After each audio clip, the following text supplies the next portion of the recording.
Welcome everybody to a new episode with our friend Scott here. Everyone, please remember to like, comment, subscribe, hit the notification bell below. But Scott is an interesting guy. Scott's wearing a hair system right now, and he's been and also doing pretty incredible stuff like parkour. If you guys don't know what that is, well, Scott, what is parkour? Tell him. Training outside, obstacles, jumping between things, climbing up things, just all the stuff you used to do as a kid. That's great, man. Like super gymnastic stuff, but out in the elements. Pretty incredible stuff, but we're going to hear about that in a minute. I want you to go back, if you're willing to, tell us a little bit about your origin story, how you became the superhero that you are today. All right. I first started losing it when I was 21. And by the time I was 25, all this bit had gone, and it was really receding quite bad. But at the time, I didn't think anything of it because you're just really busy with everything. I wasn't doing parkour at the time, but it's only when I started doing parkour I became more self-conscious of it, because everyone else I was training with was a lot younger. So I stood out more, because before I was just with everyone my own age, and they were going bald as well. They were putting on a lot more weight. They were drinking beer. You know, if it happens to everyone, it's fine. But when it's just you, that's when it really starts to sink in. Yeah, that's really interesting. So you started losing your hair at 21, and you really became aware of it more so, it sounds like, in your 30s, when you started spending time with, because of parkour, with those that were younger that had not dealt with hair loss, right? Yes. And got it. Getting the hair system was kind of beneficial, because it's not just a cosmetic thing, it plays on your mind. When you look differently to everyone else and you're seemingly struggling with something, you tell yourself you can't do it. They can do it, but you can't do it because you look different. And then with the hair system, because you look younger, you start to act more in that way. You start to push yourself more. So there is like physical benefits to it as well as cosmetic. So you're saying that you have found that wearing a hair system has actually made you perform better in a sport like parkour that's physically exerting, some could say, a young man's game. It's almost like tricking your own mind. The expectations of yourself increase, because some people look fine without hair. I've got nothing against people who are bald. Some people look fantastic, but I don't. I look very burnt out. You'll probably see from those pictures I sent you. I look quite burnt out, and then you start to feel that way. You start to perform that way. You limit yourself.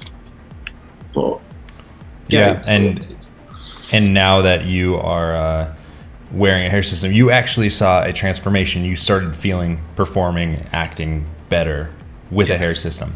Where did you get that idea? Was it more so like, I have this idea, I'm going to try that, or was it a side effect that you didn't know that you would experience? Originally, it was a side effect of other people who didn't know how old I really was, pushing me harder, because they didn't know that I was 10, 15 years older than I really was. But having gone through their training regimes and survived it, I thought, well, why can't I just push myself? That's interesting. So what I'm hearing is that other people started treating you different and expecting, let's say, more out of you physically, because they thought that you were younger, and therefore you started expecting more out of yourself physically because of that, like, positive reinforcement loop. Yes. That's really interesting. Have you ever talked to anybody about this, or has anybody else shared this same view that you have, that this cosmetic thing has affected their physical performance as well? To my knowledge, no, because most of the people I spend time with are in the parkour community, and most of those people are very young anyway. They're not old enough to experience the things we're talking about. So, yeah.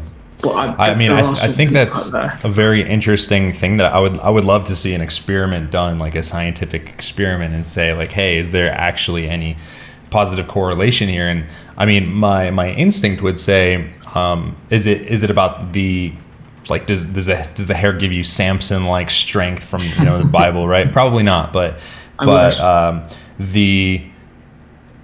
it's amazing how powerful the mind is, right? Like this is a testament to the fact that how you feel, how you are preparing for something can drastically affect your performance, right? Like for you, you're talking about physical performance. Now, I'd love to ask you the question, have you found that it's affected your, let's just say like your relationship performance? Like, are you in better relationships? It doesn't have to be romantic, but better relationships in your life as well? I think maybe a couple of people are starting to treat me a bit different, but I can't tell if that's just because of how I look, but how I look and also how I'm performing. So it's difficult to separate the two. Yeah. How long have you been wearing a hair system for?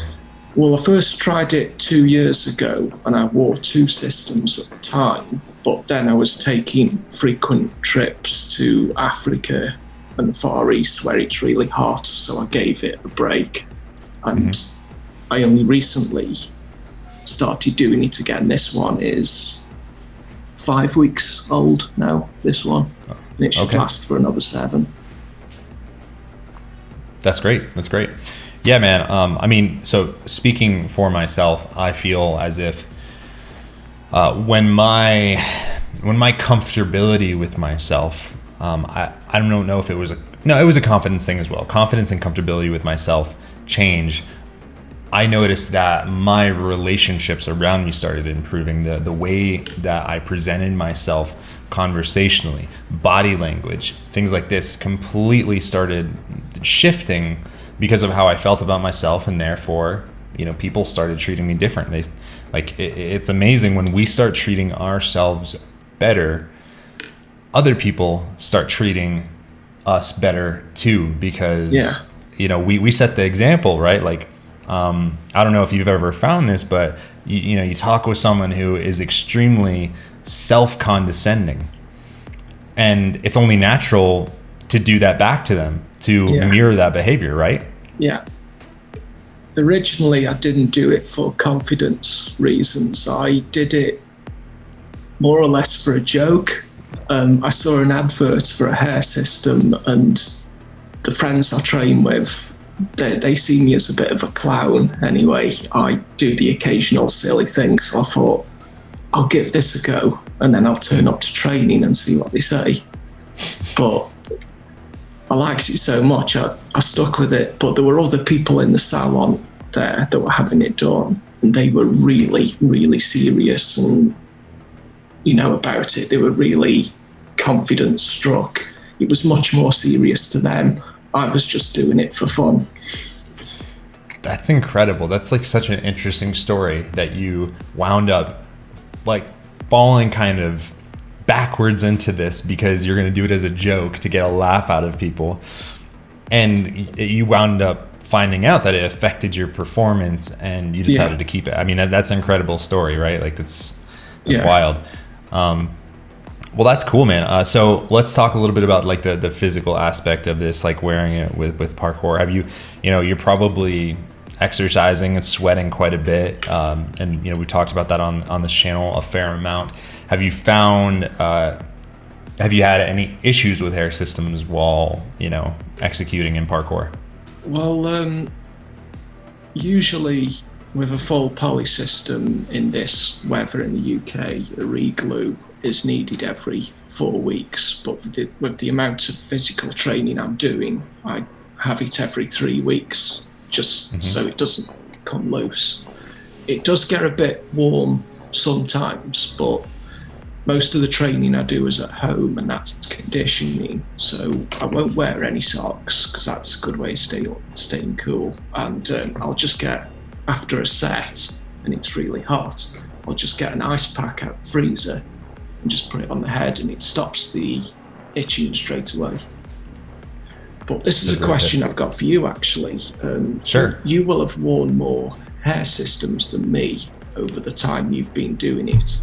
And one of the things they said in the salon is, after you've had a few, your scalp gets more used to it and the itching doesn't affect you. I don't know if they were just making that up or if that's true. Yeah. So that's a great question. Thank you for asking that. I think that, so my first system I ever had, it was extremely itchy. It was a full poly system.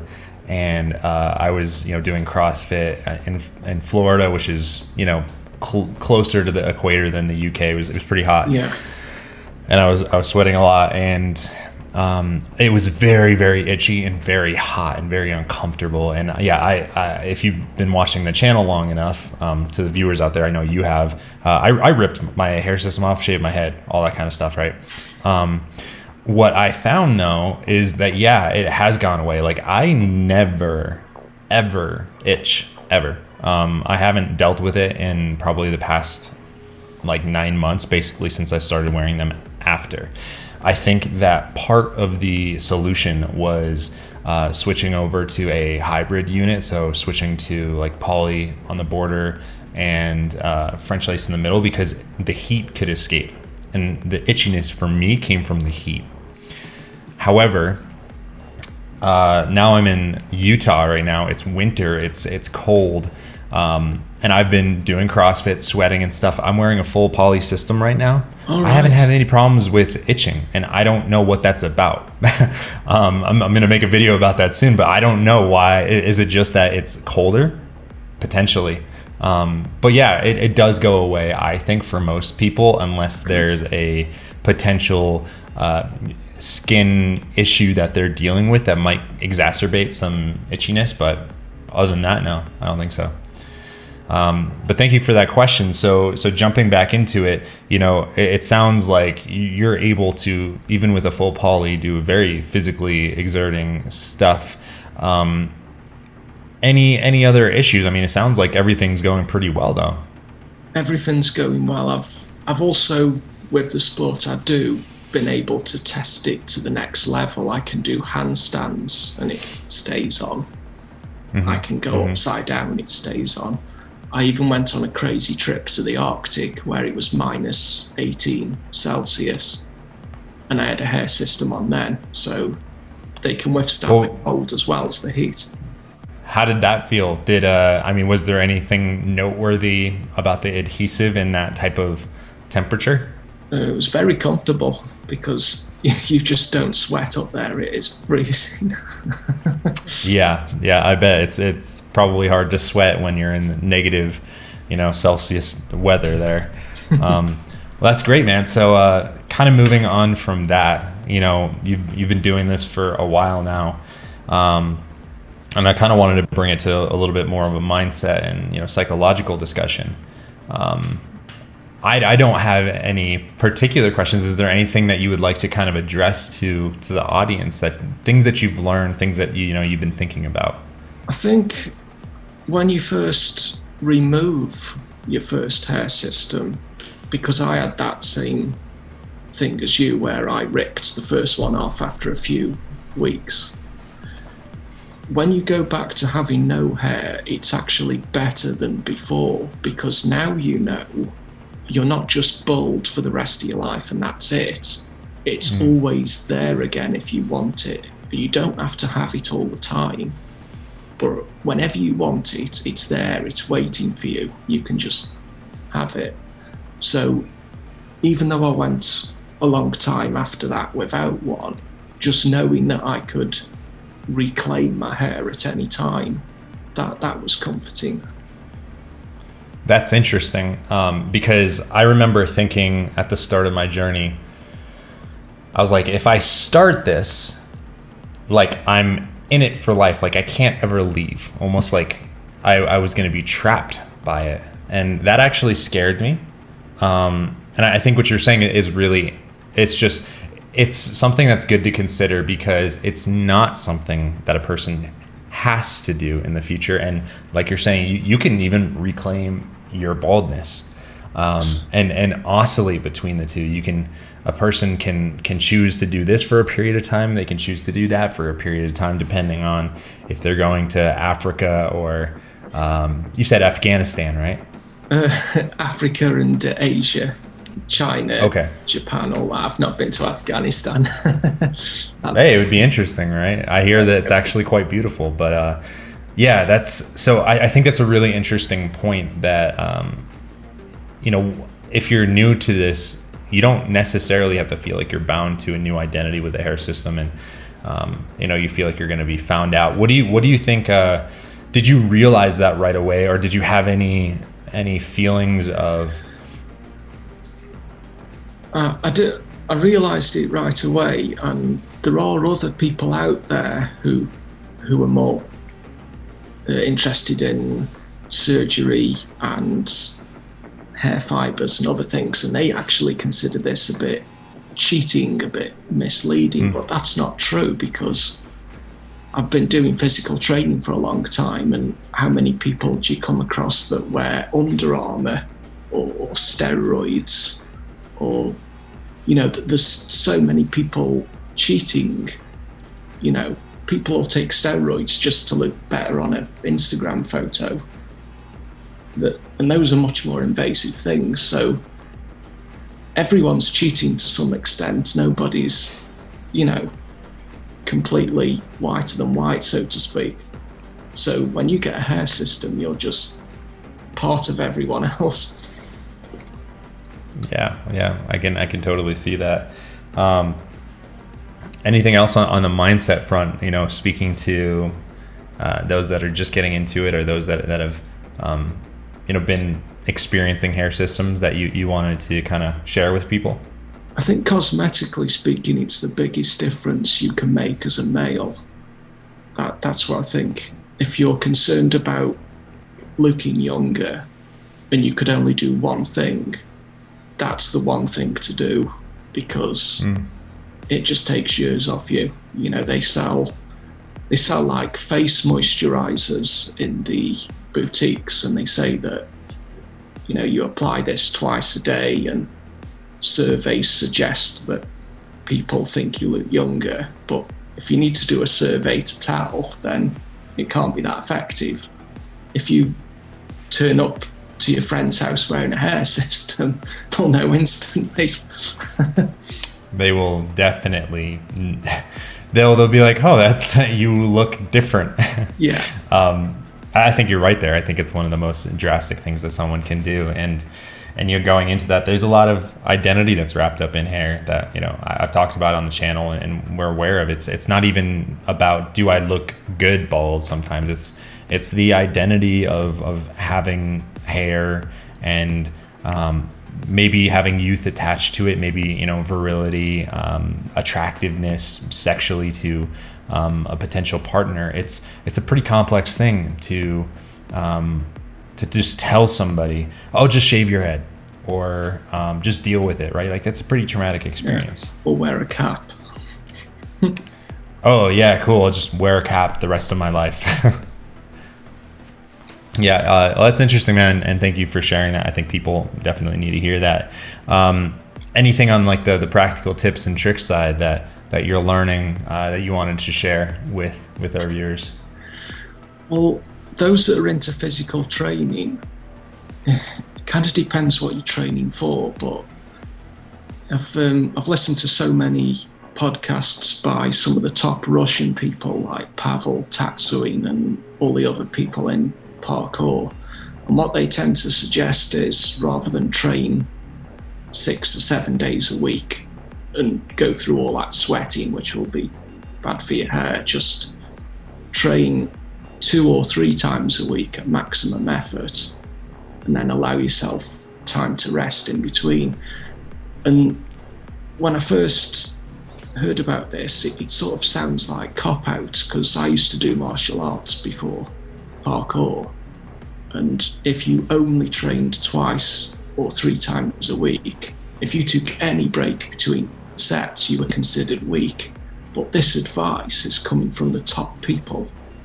When you see what these people can do, and some of the old Soviet weightlifting records still stand today, records from the 80s, those people, and you look at the top people in parkour from Russia, even those people are saying don't train more than 2 or 3 times a week. Go hard, but allow yourself time to rest. Rest is very, very important when it comes to physical exercise, which is, I mean, food, nutrition, sleep are some of the most important things that you can, a person can do for their health, for their wellness, for their mental wellness, for everything, for their sexual health. So I appreciate you sharing that and bringing the conversation there. I would love those that are watching this, if you get to this point in the video, leave a comment down below if you're interested in more like health, wellness, fitness stuff, because I geek out on that stuff and I'd love to do more content about that. Thank you so much, Scott, for sharing this information with us. Is there any like last words that you would like to have with our audience? Any thoughts before we sign off? Think things through before you make a decision to have one, because even though you can rip it off, they are quite initially expensive. Just look at everything. Don't make any rush decisions. Don't make any rush decisions. Got it. Thank you so much for joining us, Scott, and everybody else that's watching. Please remember to like, comment, subscribe, hit the notification bell below. It helps get the message of these stigmatizing hair loss out to more audience. And we will see you guys soon.